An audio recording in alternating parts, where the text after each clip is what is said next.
Last week we talked about these transfer beams, transfer flows, and also how the transfer beams can be subjected to torsion. Can you remember? And we also talked about DEF and why we should think of preventing it.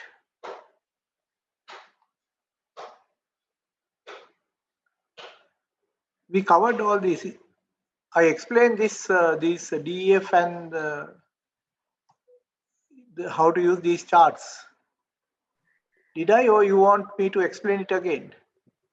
So basically, what you do in a cellular transfer plate is that you will have a bottom slab that is cast first, and then you will have the transfer beams that will support all the vertical members. Then you will have a top slab. And I explained that, then the torsional shear flow occurs through the top slab and then through the bottom slab. And because of that reason, the beams will not be subjected to torsion as it happens in the case where we have only the beam. When you have a top slab and a bottom slab, the beams will not be subjected to torsion. The reason is the torsion is now taken, torsional shear flow occurs through the top slab and the bottom slab. And because of that, the beams will not be subjected to very high torsional moments. That's what I explained. Can you remember that? Yes, sir. Yes, sir. Right. Okay. So today we'll look at. Okay. So I also explained that the main advantage of cellular transfer plate is that the weight can be reduced, and also we can save some concrete because the weight is less. It is easier to cast because the weight is a major concern. Weight of the transfer plate is a major concern when we try to do the concrete casting. The reason is, you will need a lot of supports to take the load of fresh concrete of the transfer plate. So if you have a cellular transfer plate, then we are reducing the weight. And also this gives us an opportunity to cast the bottom slab first, and then to cast the beams, the big transfer beams, and then the top slab. Transfer beams and the top slab can be cast together.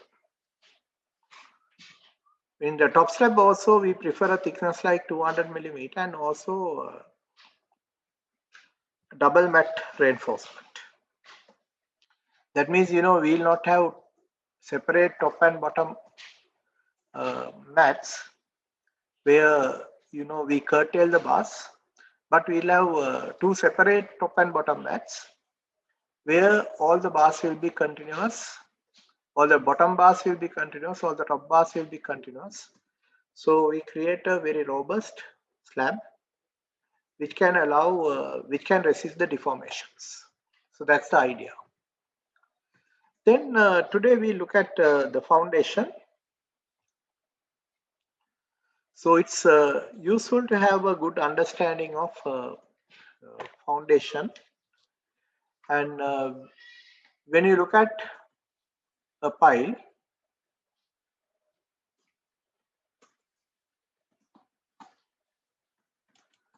we can have two aspects.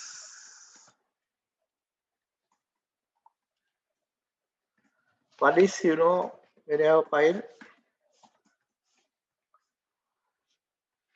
we can have skin friction if you have good soil. Generally, when the SPT value is greater than 15, we make use of skin friction.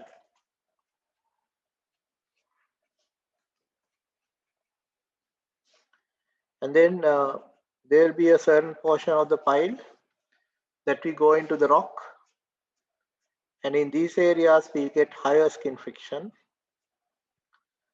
And also we have what we call weathered rock, completely weathered rock, which also can give good skin friction. So generally in completely weathered rock, the skin friction is limited to 200 kilonewtons per meter squared, and in the normal solid rock, it can even exceed. Can be more than 300, 200 kilonewtons per square. So in addition to all this, we get end bearing as well. So the total capacity will be pile capacity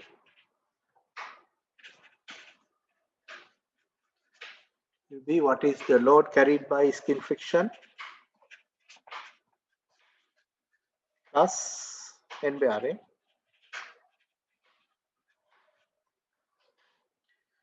So we can have typical cases, and also we can have special cases. So if you have a pile of 1200 millimeter diameter, and let's say we are having a reasonable quality rock, giving something like core recovery 90 to 100%, and we'll say rock quality designation RQD something like 70 to 80, which means we are having a fairly good quality rock with minimum fractures.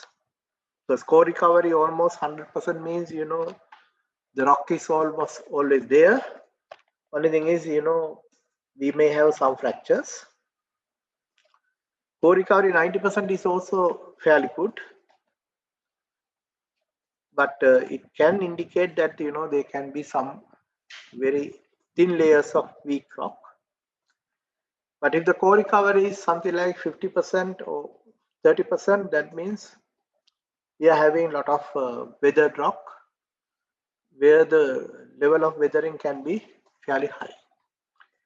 And then RQD also can give an indication. RQD is, when you take the core out, you can keep the pieces of rock which are longer than 100 millimeters, indicating that the fractures are far apart. And when you keep all those taken over a length of 1 meter core together, if the total length of these parts which are having a length more than 100 millimeter gives a certain length, and that length is what we call RQD value. So RQD means out of 1000 millimeters, these parts which are longer than 100 millimeter will be 700 to 800. So which means the rock is almost there, and there can be some fractures which will give smaller parts. So based on that, there are charts to decide this. Later we'll discuss them briefly. And then you might end up with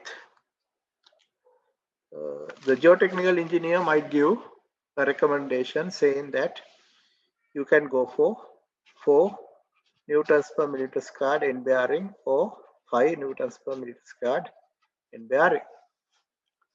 So if you're having a 1200 millimeter pile, so is 1200 squared into 3.14 divided by 4 is 0.785. So first you have to find the area of the pile. Area is 1200 millimeter. Pile is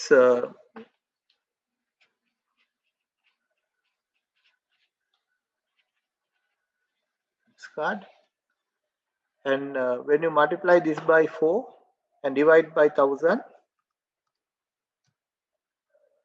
you will end up with 4521 with 4 newtons per meter squared, and you will end up with 5652 kilonewtons with 5 newtons per meter squared. So you can see end bearing can take a significant load, and based on this we can actually come up with typical values. We can come up with typical values for piles, and those are the typical values that are given in the presentation. So we'll stop sharing.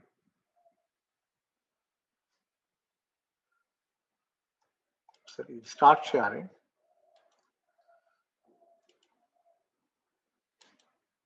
So here you can see some rules of thumb. That is, 900 millimeter piles can take about 3000 kilonewtons. 1000 millimeter piles can take about 4000 kilonewtons. 1200 millimeter piles can take about 6500 kilonewtons. 1500 millimeter piles can take about 10,500 kilonewtons. And 1800 millimeter piles can take about 40,000 kilonewtons. But if you want to increase these values, these are typical values with 1 diameter socketing and on reasonable quality rock. Whereas, if you want to improve on the load carrying capacity of the piles, then you can actually think of going for a greater depth for socketing. So that is one of the strategies available. And also in piles, there's another important parameter, and that is called the shaft capacity. And shaft capacity depends on the grade of concrete that you use. And in piles, these days, generally we use 30 megapascal concrete, and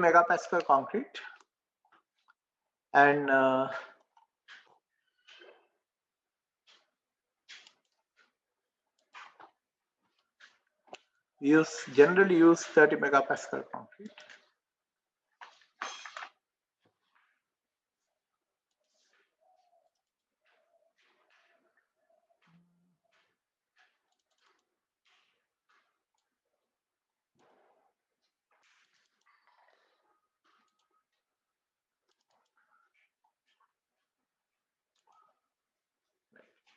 So the other important parameter is shaft capacity, and according to BS 8004, we can make use of the shaft capacity, which is given by 0.25 FCU, and this is actually based on the cube strength. Based on the cube strength, not the cylinder strength. So if you are using 30 megapascal concrete, then 0.25 times 30 will give you 7.5 newtons per meter squared,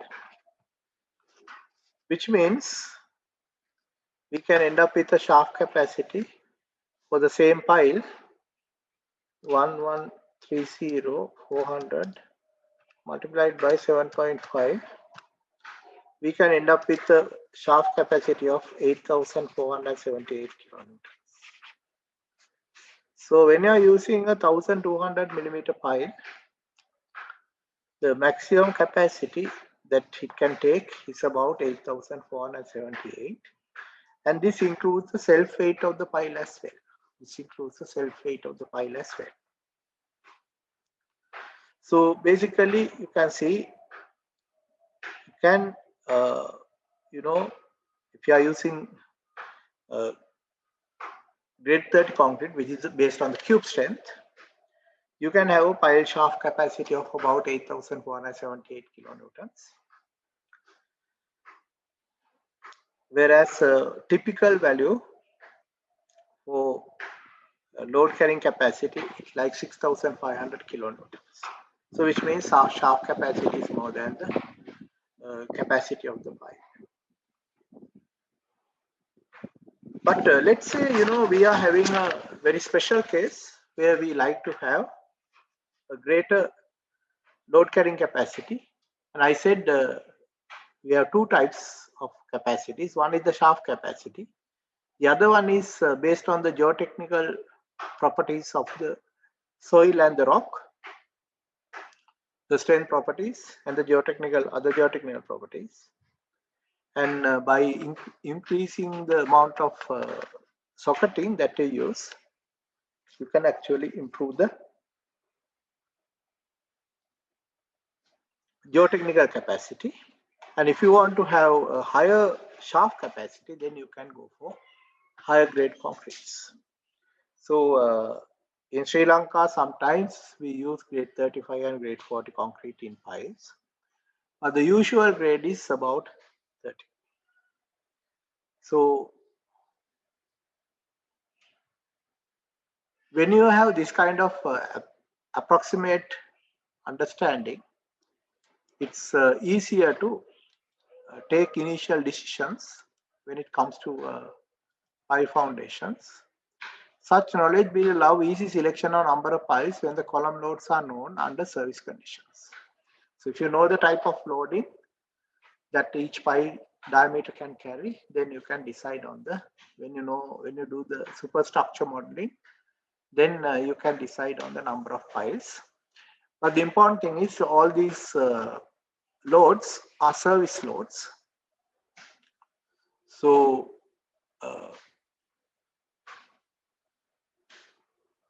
So when you say the shaft capacity is 0.25 times FCU, that is also a service capacity. That's also service capacity. So we have to consider the effects of wind when you are considering the foundations. Because what happens is, I'll show you when I discuss the coupled shear walls, what actually happens in a typical building. So in addition to the wind loads, we have to think of the earthquake loads. So to make sure the earthquake loads can be resisted easily and properly, we generally connect all the piles together by connecting the pile caps. So you can see,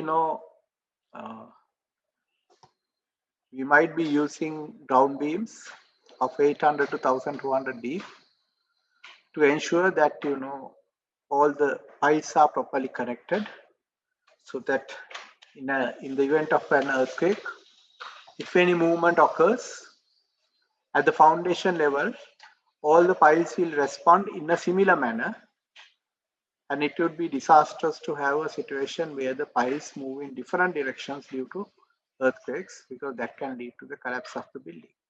So because of that reason, at the ground level, we'll have, in addition to the pile caps, we'll have ground beams which will connect the pile caps.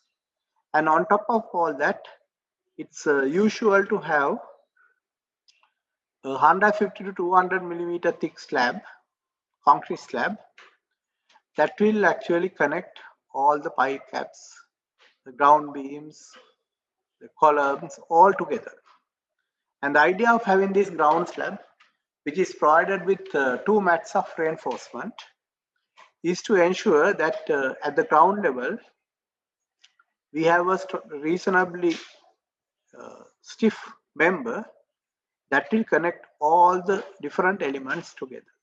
So none of the elements will be able to act on its own.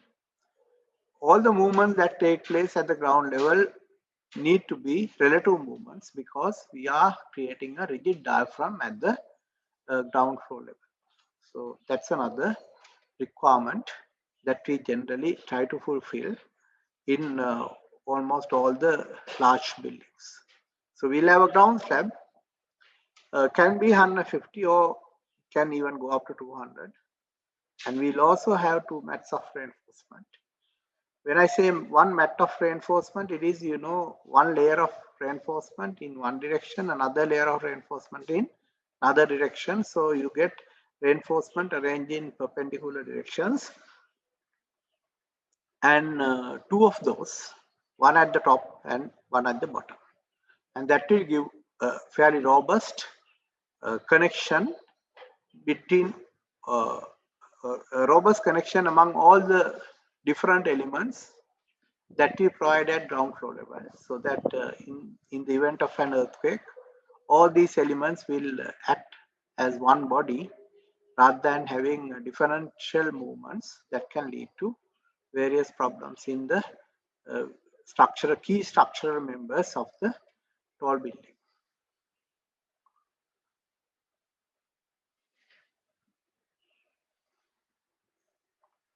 So generally it's usual to have ground beams of 800 to 1200 millimeter deep. So sometimes, when you are dealing with fairly large buildings, we come across situations that the loads from the building is so high that we like to increase the capacity of the piles. The reason is, if you try to have more piles, then you might not be able to maintain sufficient distance between the piles. Now, maintaining sufficient distance between the piles is also important.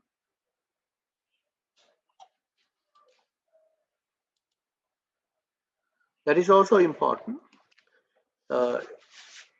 And there's a general rule. If it's a friction pile, generally we use 3 times diameters as the center to center spacing between 2 adjacent piles. And when you are talking about diameter, the diameter of the larger pile,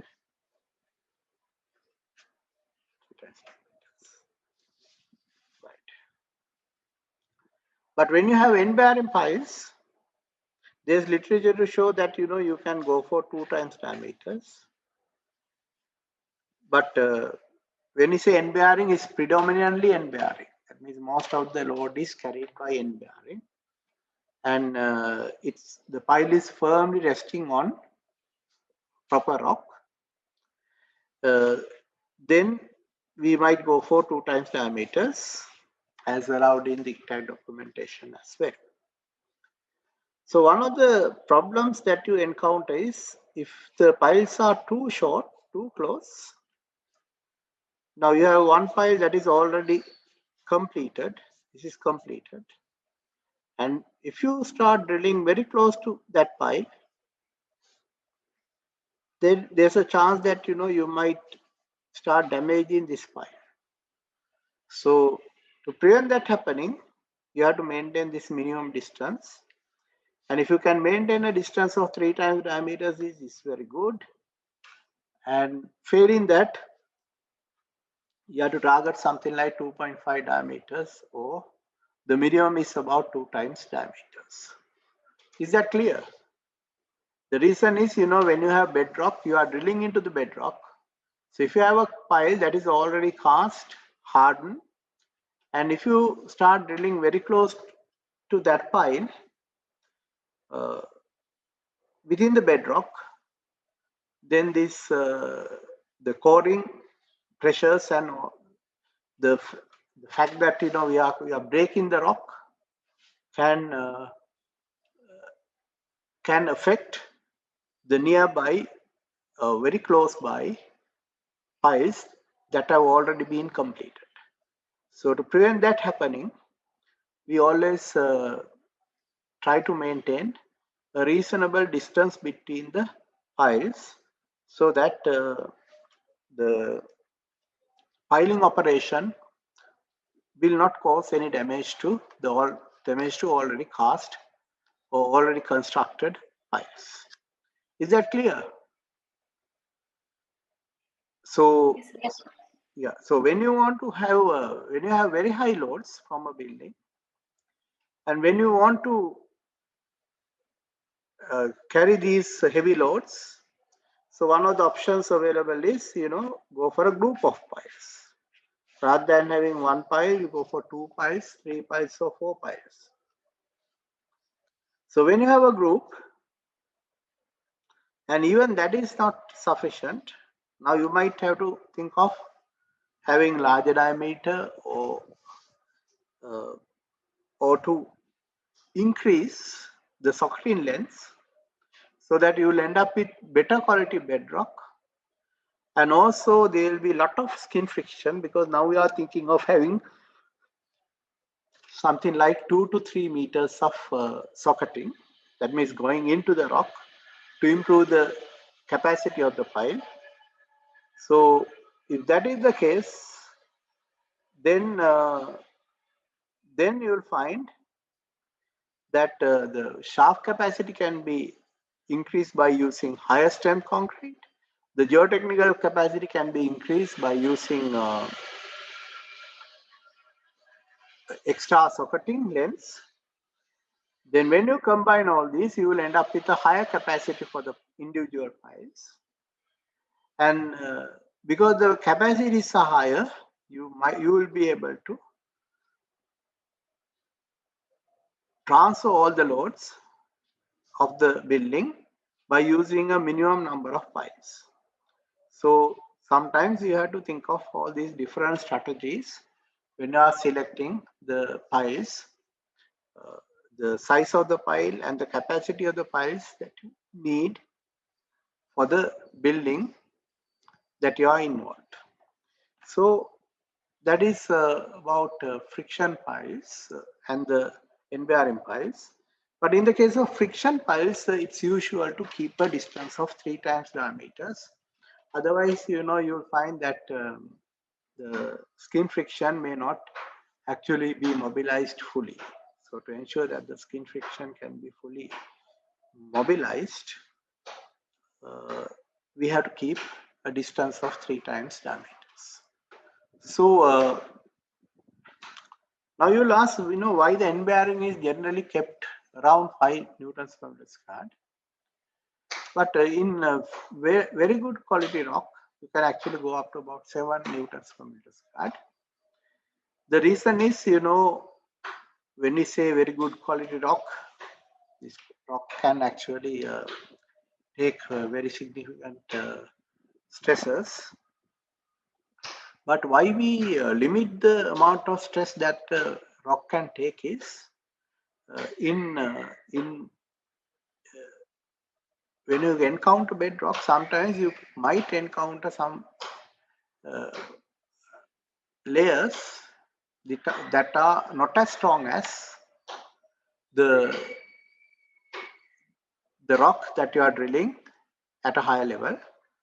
So because of those reasons, generally, although the rock is very strong, we do not use very high strength values. For example, when you look at the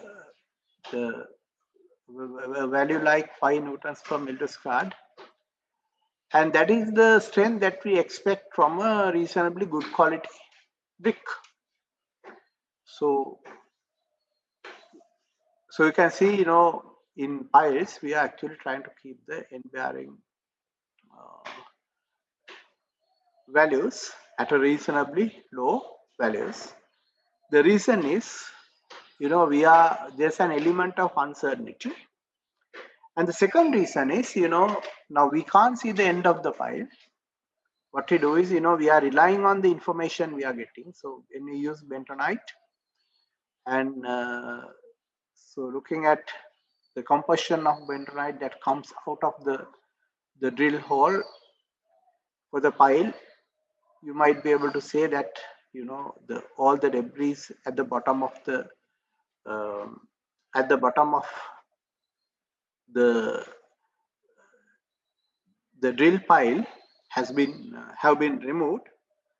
But even with almost all removal of small pieces like sand and broken rock, still there is a chance that we might have something left which will actually would not be transferred in the full load that we can expect uh, on the pile.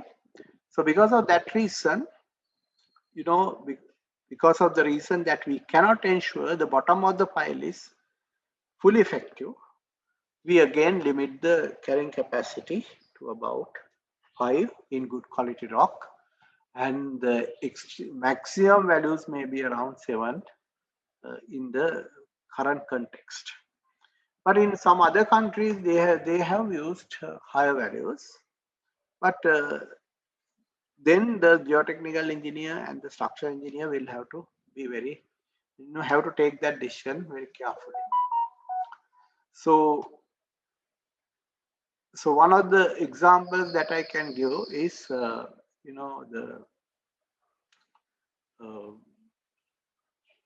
the pile carrying capacities that have been used in this M.T.R building, which is a fairly tall building with fairly heavy loads. So the structural engineer actually found that it's not possible to go with the norm of something like 6,500 kilonewtons for the 1,200 pile. So greater capacity was needed. Otherwise, otherwise there will be too many piles, and too many piles will not allow us to maintain this minimum distance. So because of that reason, you might have to go for higher strengths. And in M.T.R building, 1,200 millimeter pile carried 11,000 kilonewtons, and 1,500 millimeter diameter board pile carried 17,000 kilonewtons. So you can see these are higher values, and how these higher capacities achieved was using two parameters. One is the strength of the concrete that is used for the pile, which is grade 60 concrete, again based on cube strength. And then in addition to using a higher capacity, there was lot of highly fractured rock, but not highly weathered, but fractured rock. So the piles were drilled into this fractured rock by about 10 meters. So over 10 meters, because it's rock, the pile will be transferring the load on the pile shaft onto the surrounding rock, and it has done it over about 10 meters, which means the pile is will not be carrying much load due to end bearing, because most of the loads can be transferred onto the surrounding rock and soil. So with that, it was possible to go for a capacity like 11,000 kilonewtons, and with that, very heavy loads from the building can be transferred to the ground by using minimum number of piles. So the strength of concrete used for the piles was in excess of 60, and after doing all this, because this is an exceptional case, a complete maintained load test was carried out on 1,200 diameter pile, and it took about 20,000 kilonewtons without any significant settlement. Once you allow for axial shortening, when you have very high load, there will be axial shortening. Even with the axial once you allow for axial shortening, generally for working piles, a settlement of 12 millimeters is allowed, and when you are testing the pile, a settlement of 25 millimeters is allowed. So in these piles with lot of socketing, the settlement was only about 5 millimeters. So you can see, in addition to relying on the shaft capacity, we can rely on the skin friction as well when it comes to large buildings. So then there are other important aspects that we have to consider, and that is, how do you look at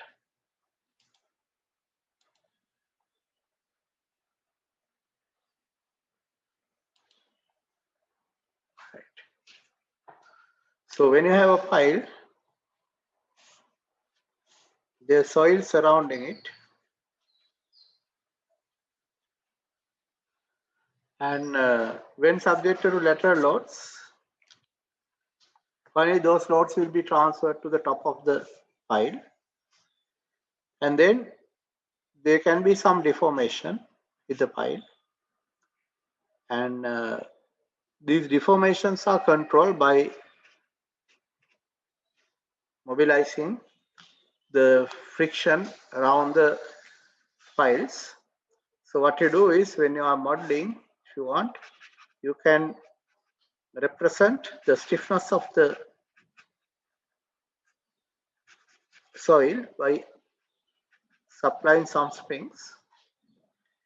And then when you are saying springs, K is equal to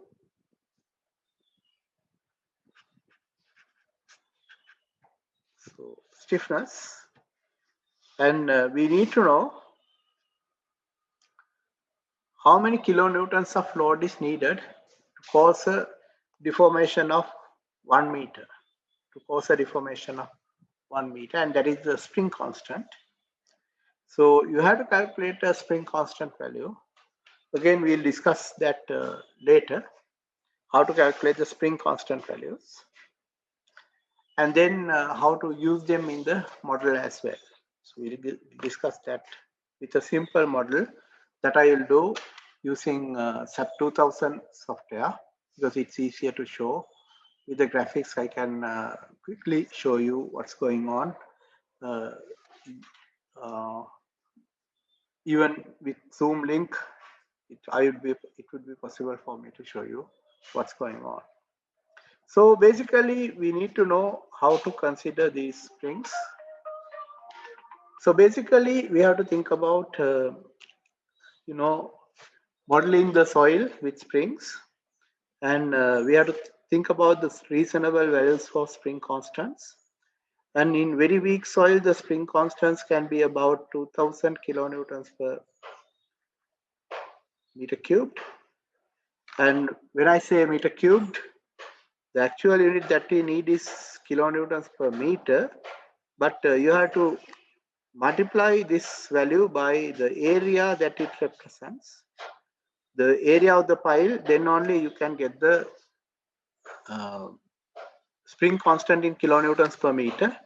So if you are having the springs at every 2 meter depth, and pile diameter is 1.2, then you have to multiply this 2000 by 2.0 by 1.2.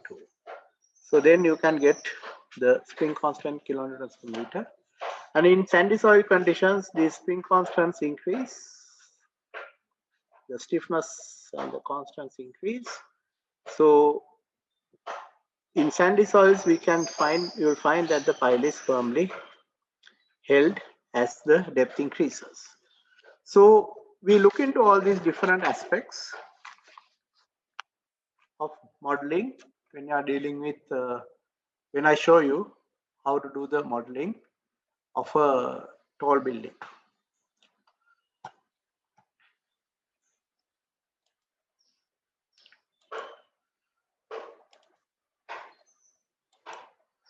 So basically, deep piles in very weak peaty soils can buckle and fail individually. So that has to be paid some attention.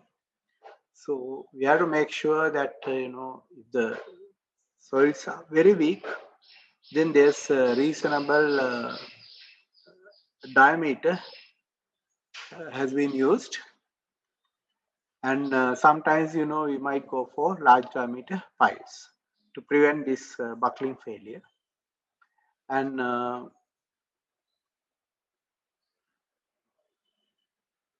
so basically the idea of a group of piles connected by the pile cap is to ensure that the deformation at the ground level is minimum, and we have to come up with this proper spring constant. So I'll show you later how we can work out these values.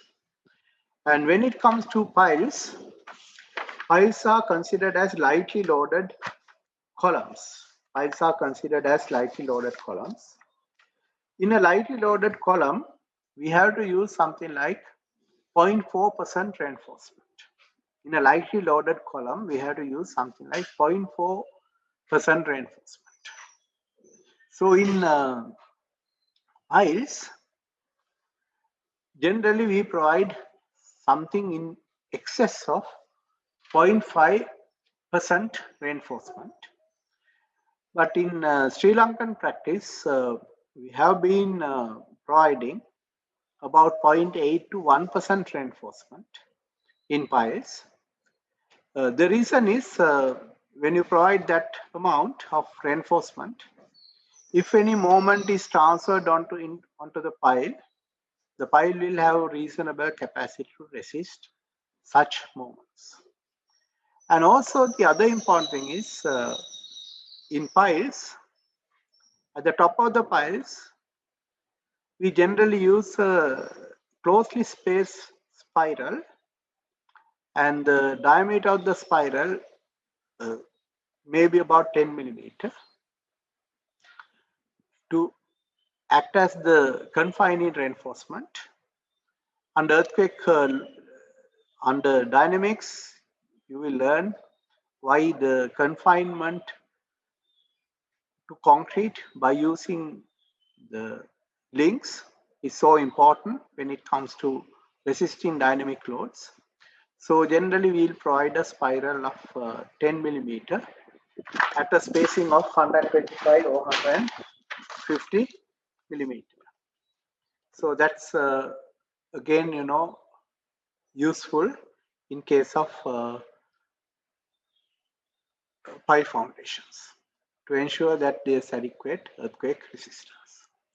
So you'd have seen this kind of piling machines, and when if you like to model the superstructure and substructure together, you can actually introduce the soil as a series of springs and then do the modeling.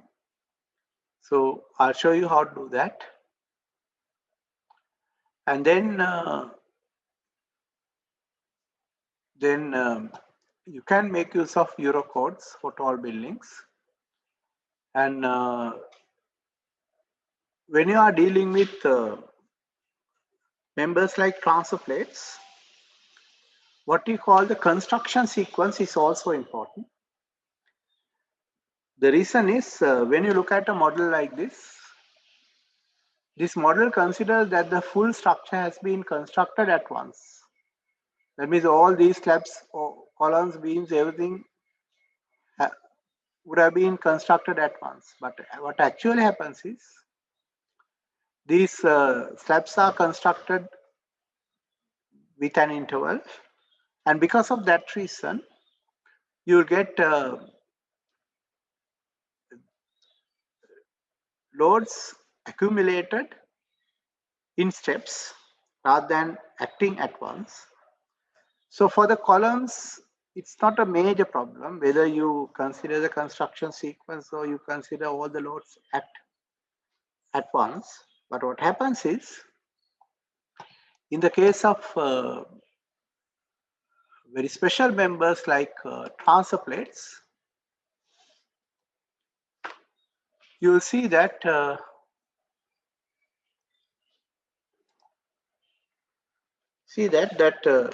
the transplate supported by columns. First you apply a load, then the transfer plate deflects slightly. Then you apply another load, deflects more, then another load, and so on. So because of this reason, when you'll find that we can have one situation, that means we have constructed everything at once, or we can have sequence. That means we are actually considering the way that the building has been constructed. Then you will find that, when you consider construction sequence, because we are loading a beam that is already loaded and deflected, construction sequence moments can be higher than these ones. So, especially for transfer plates, you have to take this into account. And generally, you'll find that the bending moment can be about 30 to 50% higher for the dead loads.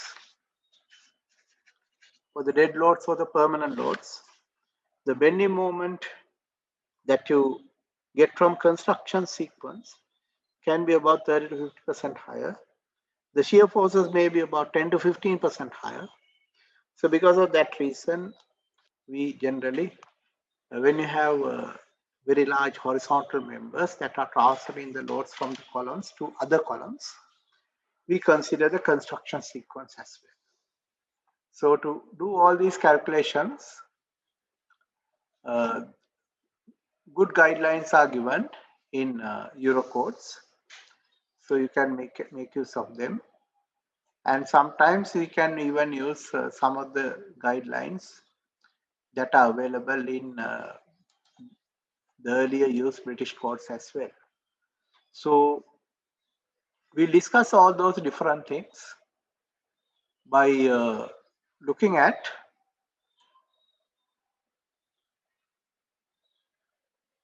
different aspects of tall buildings.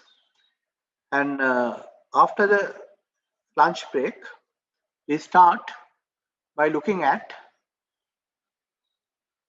the couple shear walls, and there we look into all these different aspects like load combinations to be considered and so on, and the effect of these load combinations. We try to get some idea about those with examples. So I'll stop the lecture here, and if you want to ask any questions, we'll discuss the questions after once we start the lecture with a new link. And we'll first look at the couple shear walls, and after that we'll look into an example where we can see the effect of various load combinations and the way that the shear walls can be designed and so on. Okay, shall we stop here and then